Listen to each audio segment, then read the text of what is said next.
गुरुर्ब्रह्मा गुरुर्विष्णु गुरुर्देवो महेश्वरः गुरुसाक्षात् परब्रह्म तस्मै श्री गुरवे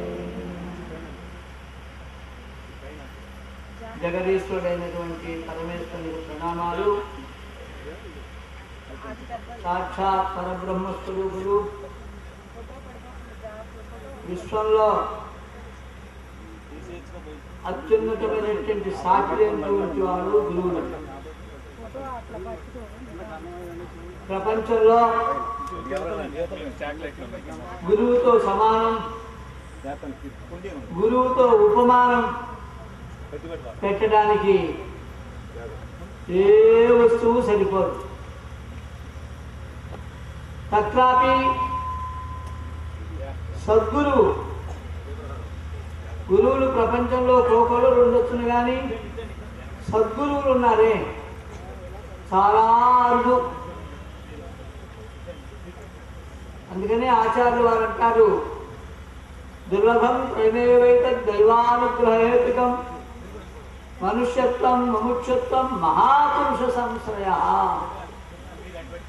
మహాపురుషులైన సద్గురువులు మనకు ఆశ్రయంగా చిక్కారంటే అది చాలా దుర్లభం, దుఃఖేన లబ్ధుం శక్యం. అనేక జన్మల పుణ్య పరిపాకం ఉంటే కానీ సద్గురువు సమాశ్రయం చిక్కదు. సద్గురువు యొక్క ఆశ్రయం, సద్గురువు యొక్క చూపు మన మీద పడితే జన్మ జన్మల నుంచి ఉన్నటువంటి ఏ సంస్కారాలు, వాసనలు, పుట్టుకు, జన్మకు, సాగుకు కారణమైనటువంటి వాసనలు అయితే ఉన్నాయో, బీజంలో ఉండే అంకుర శక్తి ఏదైతే ఉందో, మొలకెత్తే శక్తి ఒక్కమారు భస్మమైపోతుంది. మళ్ళా జన్మంటూ లేనే లేదు. నిజంగా సద్గురువు యొక్క కృపా దృష్టి ఎవరి మీద పడుతాడో వాడు నమ్మినా నమ్మకపోయినా మళ్ళీ వారికి జన్మంటూ లేనే లేదు. అటువంటి సద్గురువులు లోకంలో చాలా అరుదు. సద్గురు స్వామి వారు చెప్పేవారు,